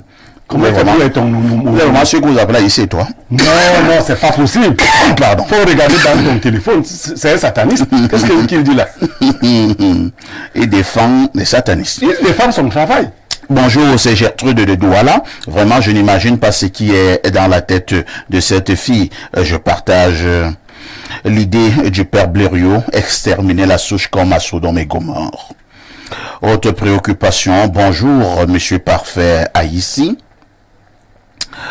Je crois que les événements qui se déroulent dans ce pays démontrent que les démons sont déjà parmi nous. Cette histoire est comme une série TV américaine appelée Les enfants du diable, de génération en génération, les oncles, cousines, enfants, pères, tout le monde se mélange. Serge est déjà là, son intelligence couplée à sa gestuelle me font trop rire. C'est Élie qui envoie le message. Je pense qu'on va arrêter la lecture des messages à ce niveau. À tout de suite pour la suite. Bon retour sur ce plateau d'Espace Miné de lundi à vendredi 10h, 11h52. C'est une autre manière de faire la télévision. Bien des choses à l'artiste Flore Adi. Elle est artiste musicienne, mais également cinéaste. Donc, bonjour à cette célèbre et grande artiste, Flore Adi. Ce matin, nous vous le disions en ouverture, nous marquons un arrêt pour parler des fonctionnaires camerounais avec une interrogation simple. Un fonctionnaire peut-il être riche? Alain Doc. Est-ce qu'un fonctionnaire peut être riche? Vous savez, il est fort intéressant ce sujet parce qu'il arrive dans un contexte où, même du côté de l'Hexagone, qui est l'ancienne puissance colonisatrice, si on peut le dire ainsi, bien que le Cameroun n'ait jamais été en principe sur le plan du droit une colonie. En France, le débat se pose. Non, mais ça va à volo dans le service public, etc. Et on se pose beaucoup de questions. Et vous avez donc des personnalités publiques qui font des sorties pour dire, écoutez, on doit commencer déjà à revoir les postures qui étaient celles d'avant sur la fonction publique. Est-ce qu'on ne pourrait même pas commencer déjà à limoger, etc. Donc, là maintenant, vous êtes au Cameroun. Ça, c'était une parenthèse. Vous allez remarquer qu'en réalité, il y a eu ce qu'on pourrait appeler une ère. C'était dans la première République. Une certaine ère de la dignité de la fonction publique, on pourrait le dire ainsi, sans trop exagérer. Mais là, depuis 90, la fonction publique au Cameroun, c'est l'enfer un tout petit peu. En tout cas, pour certains, pour le grand nombre, parce qu'on sait qu'il y a toute une petite classe de fonctionnaires appartenant et sortis d'une certaine école qui roule plutôt carrosse et qui, dès les 2-3 années de service sur le terrain, ils sont déjà riches comme Crésus, etc. On ne comprend pas comment, mais on sait qu'en réalité, pour restaurer la dignité du fonctionnaire, c'est dans le traitement salarial. Alors, vous savez que dans les années 90, dans cette période de choc sur le plan conjoncturel au niveau international, la crise de la dette, on avait procédé dans les difficultés du moment à une double coupe en l'espace de quelque chose comme 3 ans sur les salaires des fonctionnaires. Les fonctionnaires sont partis pour certains de 500 000 à 170 000. La première coupe, elle était de l'ordre de 50%, et puis par la suite, il y a eu une coupe 2 ou 3 ans après de l'ordre de 25%, je crois bien. Donc maintenant, on est rentré dans une posture véritablement de la misérabilité au niveau de la fonction publique. Et prenez à cela, ajoutez l'élément maintenant économique lié à la hausse du niveau du coût de la vie, comme on dit habituellement. Vous vous rendez compte qu'on a une fonction publique pressurisée, des fonctionnaires pressurisés et précarisés. C'est pour cela aussi qu'il y a énormément de corruption au niveau du pays. Un gars qui est totalement exempt comme ça sur le plan économique et sur le plan matériel, il va développer des petites entourloupes, des petits contournements, etc. Et ça donne le visage qu'on a de notre fonction publique où il y a énormément de corruption. Et là, je prends en témoin tous les rapports sur la corruption au sujet de notre pays, sur le sujet. Donc là, la situation ne s'est pas du tout améliorée depuis les années 90, vous savez, puisque là, il y a toujours la problématique autour de la tendance inflationniste en ce qui concerne les prix d'un certain nombre de biens, notamment parce que le pays est extraverti. On n'a pas endogénéisé, on n'a pas cherché à dépendre, à impulser une dynamique qui repose sur nos forces pour donner un beau visage à notre économie, ce qui fait donc que finalement, on est pauvre, parfait. Et tu sais bien qu'au niveau même de l'État, on est sur le fil du rasoir en ce qui concerne les paiements. Pourquoi? Ah bon? Justement, mais c'est de tout ça qu'il est question. Quand donc il y a déjà cette crise, quand donc l'État a des difficultés à honorer ses engagements, on vous dit qu'il n'y a pas d'argent. En tout cas, il n'y a pas pour le plus grand nombre, quand certains aussi font partir l'argent. Vous comprenez donc que la situation du fonctionnaire ne peut jamais s'arranger. C'est grand jamais. Nous allons passer la parole à Pierre Blériot. Pierre Blériot, plusieurs personnes pensent qu'en réalité, un fonctionnaire ne devrait pas être riche. Vous vous situez à quel niveau? Non. Dans l'absolu, un fonctionnaire peut être riche au Cameroun. Oui. Si on prend... Tous les fonctionnaires ne sont pas les mêmes. Parfait. visiter les salaires des DG des sociétés publiques et parapubliques. Est-ce qu'ils sont des fonctionnaires? Oui, il y a des fonctionnaires parmi eux. Sauf qu'ils sont déjà comme s'ils sont, comment on peut appeler ça, assimilés, ils ont un statut spécial. Non, je ne c'est une mise à disposition d'une manière ou d'une autre. Très bien. Alors si tu es DG de Camtel, même si tu étais ingénieur, tu travaillais au ministère des Postes, un bon matin, tu deviens DG de Camtel. Vous voyez pourquoi est-ce que vous êtes encore simple fonctionnaire? Non, vous voyez, c'est pour ça que j'ai dit en français, dans l'absolu, oui. Et maintenant, il y a des gestionnaires de crédit. Il faut parler de notre fonction publique. Hein. Oui. Il faut dire au Cameroun, quand tu es en Balmayo, tu travailles au ministère des Mines, de l'eau et de l'énergie. Tu n'es pas comme quelqu'un qui est au ministère, même ici à Yaoundé. C'est-à-dire que si tu es un sous-directeur là-bas en Balmayo, tu n'es pas comme quelqu'un qui gère ici à Yaoundé. Les fonctionnaires ont des traitements à côté du salaire. Je parle pas encore de corruption. Hein. Parfois, ici, les fonctionnaires se sont moqués de nous la dernière fois. Nous avons eu un thème similaire. Je causais donc avec 2 grands fonctionnaires qui m'ont dit non, mais vraiment, il faut souvent venir nous voir. Quand ils vous parlent de leur traitement au Cameroun, vous vous rendez compte qu'il y a des classes de fonctionnaires qui sont paupérisées, mais il y a d'autres qui sont privilégiés. Et ce qu'on a instauré au Cameroun, on appelle ça comment, les frais de les missions. Ouais. Mais je vous assure, il y en a qui valident 2000 jours de mission par an. Ça c'est une mascarade. C'est la fraude. C'est la fraude. Mais nous sommes en train de parler des fonctionnaires, non? De leur traitement, non? Le traitement de certains d'entre eux. Puisqu'ils vont percevoir ça quelque part, et on n'appelle pas ça la fraude. Ces fonctionnaires-là qui sont dans le système de prédation de notre argent, eux, ils peuvent être... Je ne parle pas encore de vol. Ils ont organisé des choses de sorte. C'est une mafia, non? Non, elle est réglementée. C'est-à-dire les missions sont réglementées. Les mafias sont réglementées. Non, c'est pour ça. Mais ils sont. Quand un seul individu à 2000 jours de mission. Alain il agit toujours en tant que fonctionnaire, n'est-ce pas? Maintenant, dans l'aspect général, un fonctionnaire ne devrait pas pouvoir être riche à partir de son traitement salarial. Parce que nous connaissons aussi la grille des salaires. Les salaires les plus élevés au Cameroun sont ceux de mes amis magistrats. Et je crois qu'ils culminent dans les 700-800 000 pour les plus élevés. Bon, dans l'armée, les colonels gagnent 550-600 000. Bon, même si vos épouses n'étaient pas au courant, vous êtes déjà colonel. Donc, dans le contexte actuel du Cameroun, quelqu'un qui gagne moins du million de francs le mois, ne peut pas être riche, ne peut pas être appelé riche. Parce qu'il faut souligner autre chose. Celui qui gagne 100 000, quand il entend quelqu'un à 1 million, il dit non, moi si on me donne 1 million, je deviens riche. Non. Le salaire se compose d'un certain nombre d'éléments qui sont à la fois matériels, mais aussi psychologiques. Parfois, ici, il y a le DG d'Info TV. Quand on lui donne son salaire, quand le PDG lui donne son salaire, il sait que parfois ici doit avoir un véhicule. Il sait le genre de veste que parfois ici doit porter. Et ainsi de suite. Si tu ne le fais pas, il t'interpelle. C'est pour cela que quand nous sommes souvent ici sur le plateau, on se demande si nous travaillons dans la même entreprise. Donc, le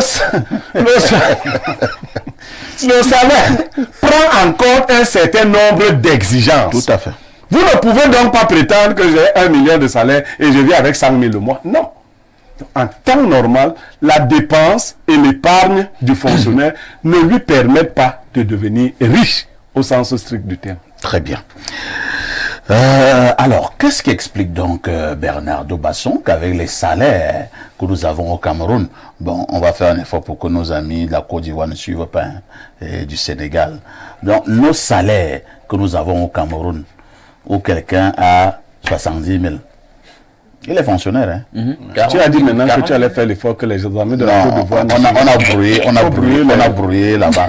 Ils ne suivent pas. Les Ivoiriens doivent voir sur ce genre de salaire. Donc, il y a des gens fonctionnaires. J'ai dit 43 000. Voilà, moi je suis allé loin. L'euro me dit 43 000. D'autres 70 000, 100 000, 150 000. Quand tu arrives à 150 000, tu es un grand fonctionnaire. Ah oui, comment? 200 000, tu es à A2, machin truc. Bon, quand tu es peinard, tu es dans les 300, 350 000. Maintenant, il y en a quelques privilégiés qui peuvent arriver vers les 600 000. J'ai dit bien quelques privilégiés. Mais sinon, la grande masse oscille entre 43 000 et 150 000. Ouais. Voilà les salaires des fonctionnaires. La grande masse des fonctionnaires entre 40 et 150 000 au Cameroun. Mais comment expliquer donc que... Et c'est parmi cette masse-là qu'on trouve les plus riches. Et c'est parmi cette masse-là, comme dit Blériot, que nous trouvons les plus riches comme fonctionnaires. Comment vous expliquez cette sorcellerie? Parce qu'apparemment, c'est une sorcellerie. Déjà, M. Yemek a dit quelque chose qui m'arrange. Peut-être je vais employer une autre expression. Il y a des fonctionnaires décideurs et des fonctionnaires exécutants. À partir de là, le traitement ne peut pas être le même. Parce que les décideurs mettent en place un système qui les favorise. Un système de vol. Ceux qui exécutent subissent un système, naturellement.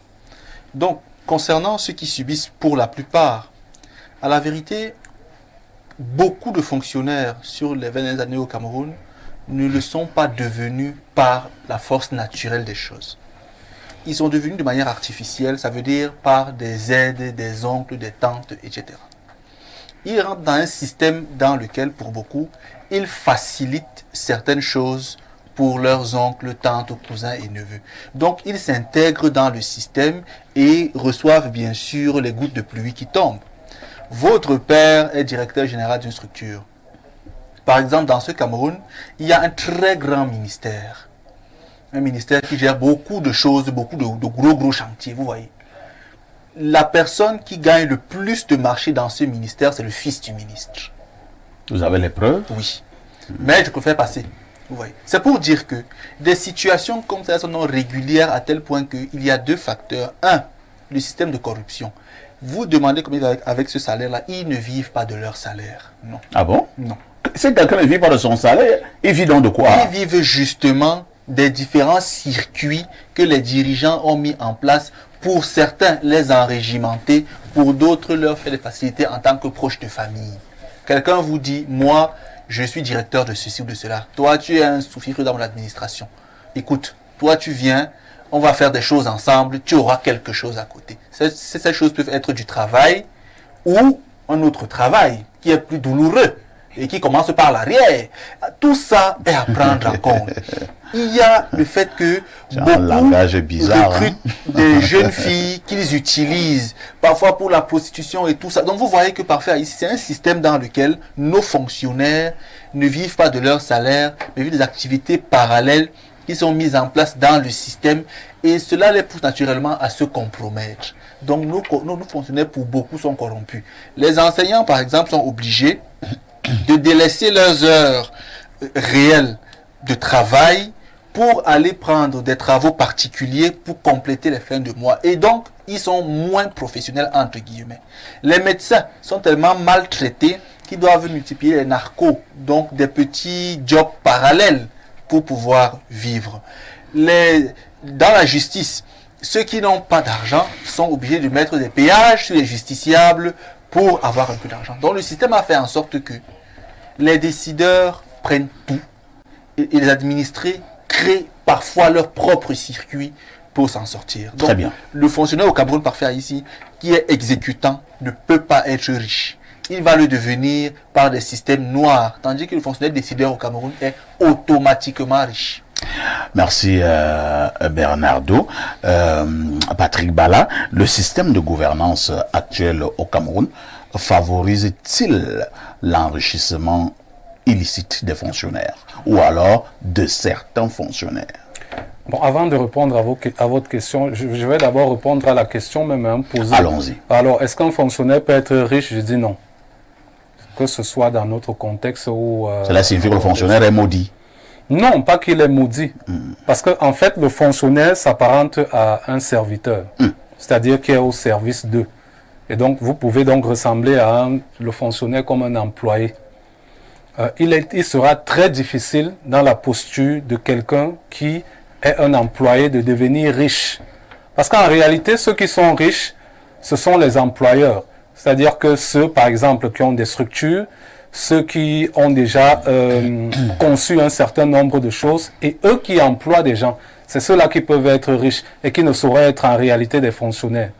Maintenant, Alain Douka parlait par exemple du traitement salarial. Même si le traitement salarial est amélioratif pour un fonctionnaire, ça ne peut pas lui permettre d'être riche. C'est-à-dire que même si on n'était pas à des prix qu'on a donnés, à des montants qu'on a donnés, 700 000. Même si on vous donne 1,5 million par mois, 2 millions, ça ne peut pas vous permettre d'être riche. C'est quasiment impossible. Voilà, parce que déjà, être riche, c'est quoi? Parce qu'au-delà de quel moment? Parce qu'au-delà de ça, c'est-à-dire que on a parlé des charges, on peut imputer, il y a un certain nombre de charges au quotidien que vous devez être à même capable de satisfaire. Et donc, vous serez, si vous vous contentez uniquement de votre salaire, vous serez généralement dans la dépense. Et quand vous dépensez, rien n'entre. Donc, vous ne pouvez pas être riche en donnant alors que vous ne recevez rien par la suite. J'ai noté un certain nombre de choses. Pour dire tout simplement que aujourd'hui, dans notre contexte, c'est vrai que on est obligé, pour certains, justement, de voler de l'argent pour essayer d'atteindre... Obligé. Oui, on est obligé. Non, on ne peut pas dire que... Oui, pour certains, on est obligé. Non, comment ça? Oui, bien sûr, lorsque vous n'arrivez pas à... Bon, je prends le cas... oui, peut-être on a toujours le cas. Je prends par exemple le cas d'un enseignant qui, pendant des années, a enseigné pas mal d'enfants et qui reçoit un salaire misérable. Pour survivre, il sera obligé de faire quoi? Non. Il sera amené. Monsieur, la personne est obligée de voler. Personne n'est obligé de voler. Bon, moi, la dignité nous empêche de voler. On fait ce choix. Un homme affamé est un homme sans dignité. Un enseignant n'est pas un homme affamé. Vous arrimez vos besoins à vos avoirs. Comment ça? Tout simplement. Non, vous arrimez vos besoins. Si tu as 200 000, tu as une femme, tu as 6 enfants, tu loues une maison, il y a les frais d'hôpitaux, il y a l'habillement, il y a la belle-mère qui est malade au village, il y a le beau-père, on doit opérer l'hernie. Très bien. Ainsi de suite. On fait comment? Très bien. Comment vous arrimez en fait, tu as 200 000 et moi je connais des gars qui sont là dans le privé, laïque, etc., qui ne peuvent pas avoir ces 200 000. Dis-moi même que tu as 50 000. Voilà. Tes 6 enfants ne sont pas nés le même jour. Ou bien tu imaginais que ton salaire allait changer quand tu faisais les 6 enfants. Ça veut dire quoi? Mais je dis que vous arrimez vos dépenses à vos revenus réels. Non, c'est blurry. C'est ce qu'on fait. Mais moi j'ai 15 enfants. Tu vas faire 15 enfants pourquoi? Parce que tu veux m'imiter? Non, ça n'a rien à voir. Qu'est-ce qu'il a rien à voir? Parfois, il s'est parti à 6 enfants. Même avec 2 enfants, c'est pratiquement impossible. Vous avez fait des études pour ça. Oh, vous avez deux parents. Même que toi, tu as 50 000, il y en a qui n'ont même rien. Non, c'est justement pour expliquer pourquoi les gens à un moment seront amenés à faire un certain nombre, de choses. Pour essayer de... Parce que ce qu'on fait... Oui, peut-être le terme peut-être le mot c'est obligatoire. Mais les gens seront justement tentés... seront inclinés à... que les gens sont tentés de voler. Oui, mais ça ne veut pas... Mais obligés de voler. Mais il faut quand même... Parce que quand il parle, il ne prend pas en compte des réalités sous d'autres cieux. Des gens sont traités et on te demande, mais est-ce que tu sais que ce gars est fonctionnaire et tu n'en reviens pas? Tu penses que le statut du fonctionnaire enseignant en Corée du Sud, comparé à le nôtre, tu penses que il est riche. Le simple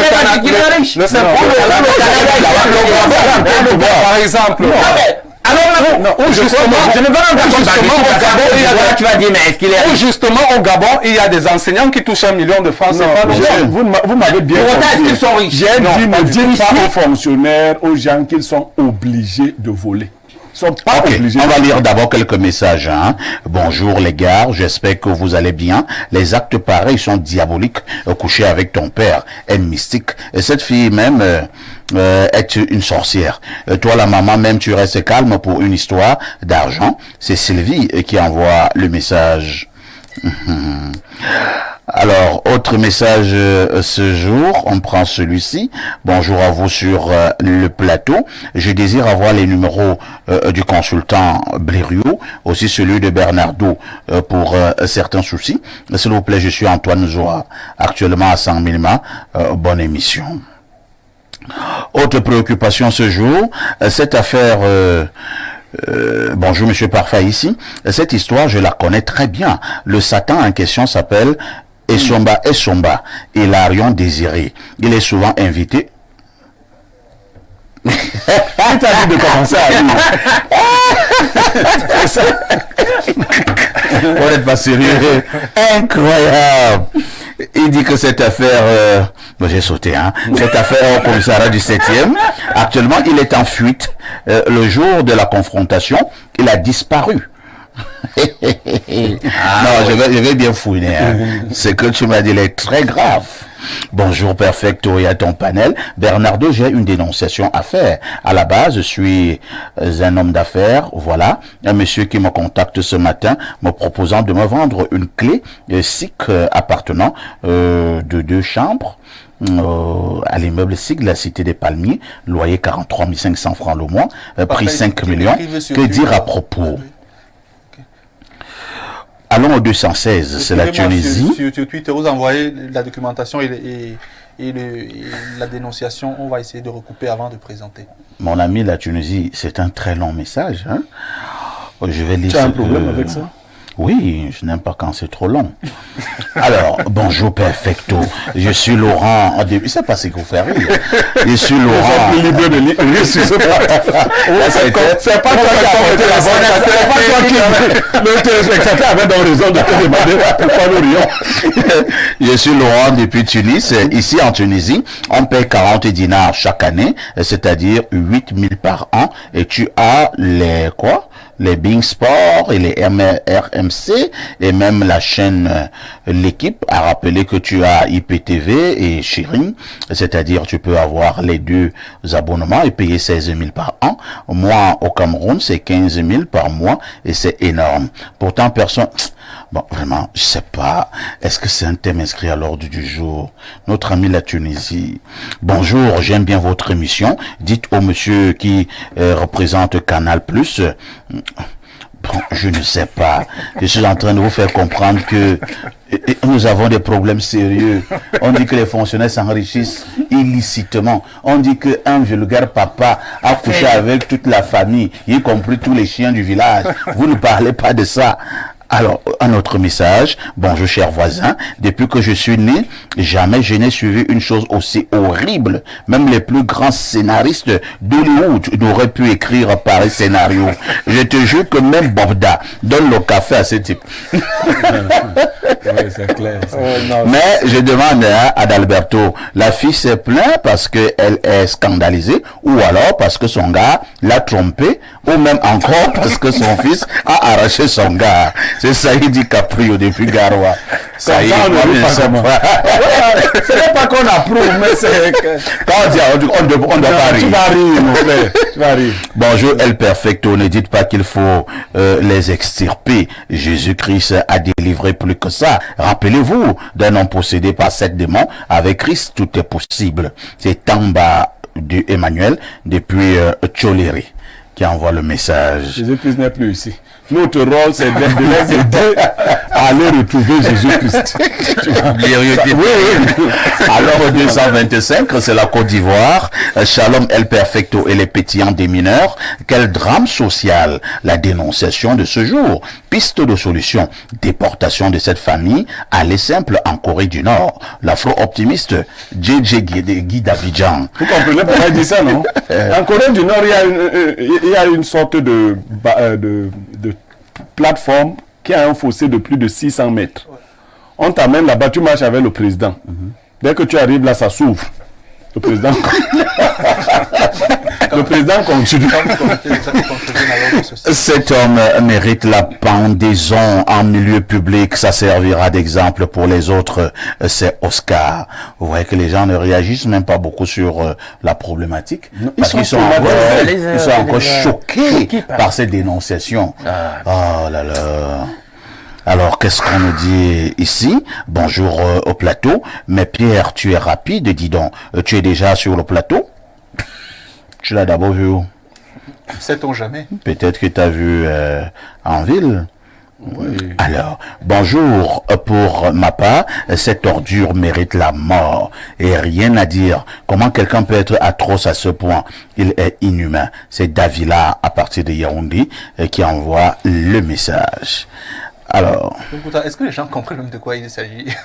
Quand on parle d'inhumanité, c'est que quelqu'un a fait le troc. Il a choisi l'argent. il a vendu son humanité. Donc vos est-ce que toutes les personnes qui ont l'argent le font? Non, mon nom est Netanya. Aïsomba qui fut là, on lui a donné combien? Ce que je veux dire, c'est que Aïsomba là, il a combien d'immeubles à Yaoundé? On lui a donné combien? Salut, moi, monsieur Niemek. Il m'a enseigné la philosophie en 2010 en terminale au lycée classique des Bois-Lois. C'est de la part de Canet René. Ça vous rappelle, ça vous revient? Canet René. Bon, on n'a pas forcément le nom de tous nos élèves, hein. Mais 2010, terminale allemande, ouais.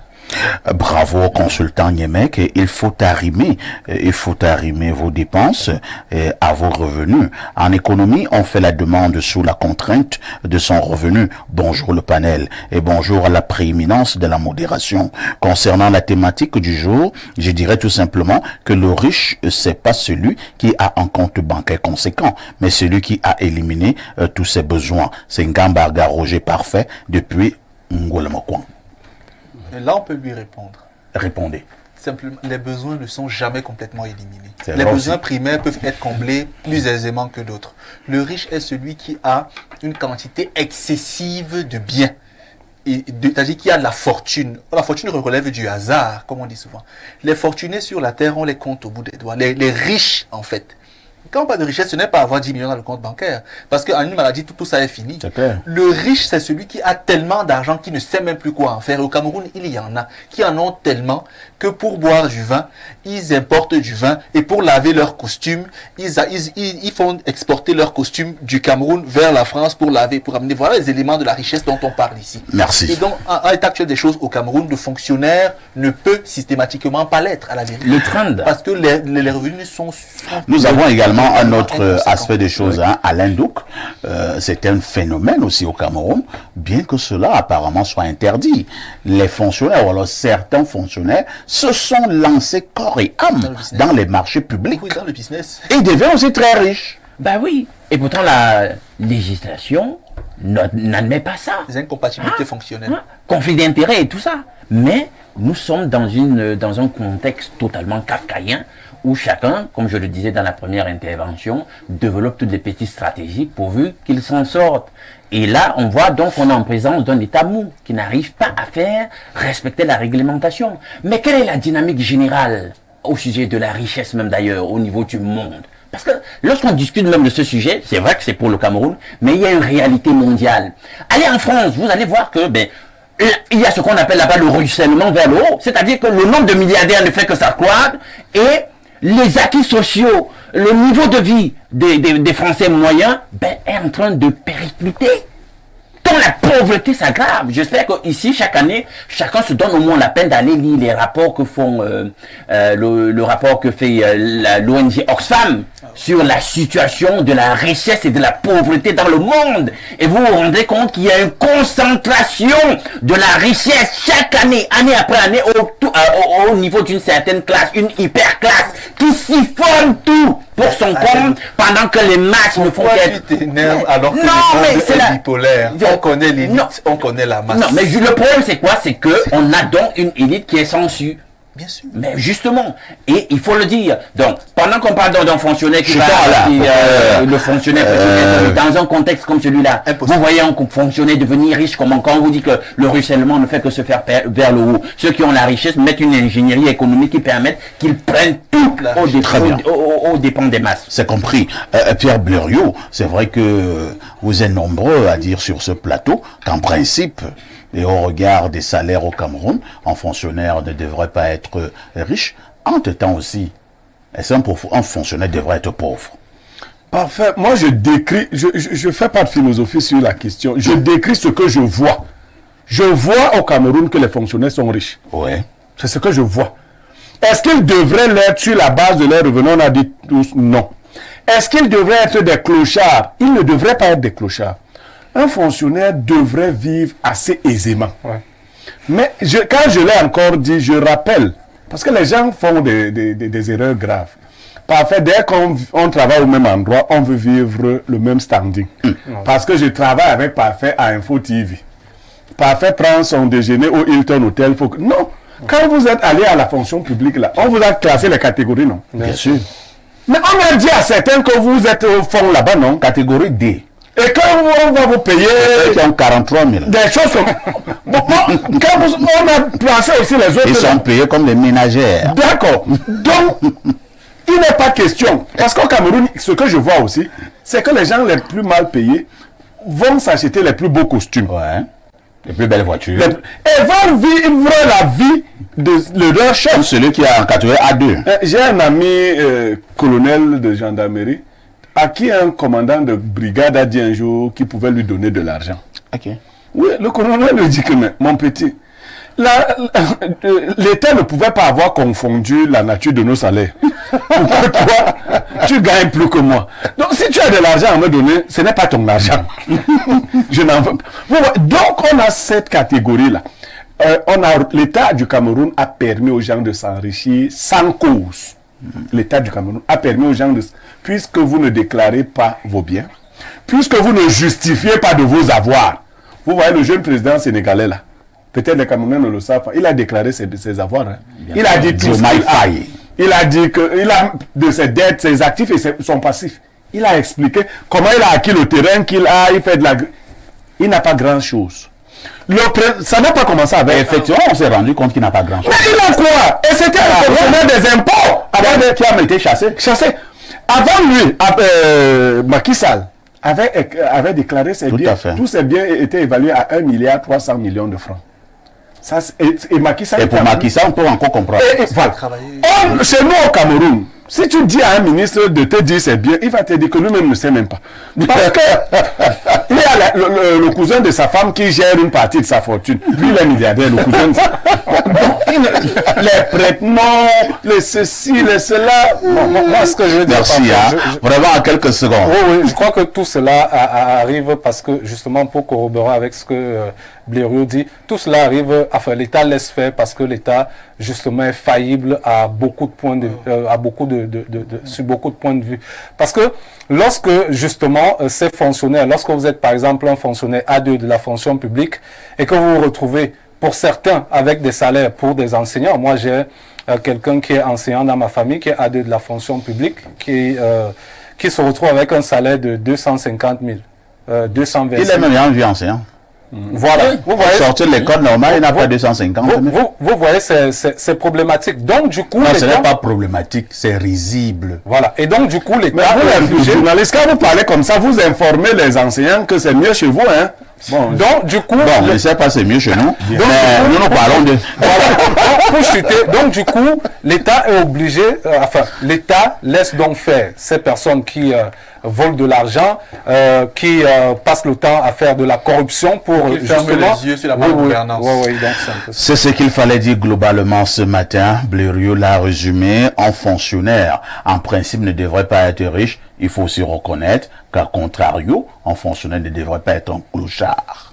Merci à Patrick Bala, merci à Alain Duc, le benguiste du plateau, et merci également à Pierre Blériot qui reste notre consultant. Merci à Bernardo, notre invité permanent. Ne ratez pas le journal La Mi-Journée. Dans 6 minutes, la rediffusion de ce programme, c'est tous les soirs à partir de 22h30. Avec tout ceci, que faites-vous encore ailleurs?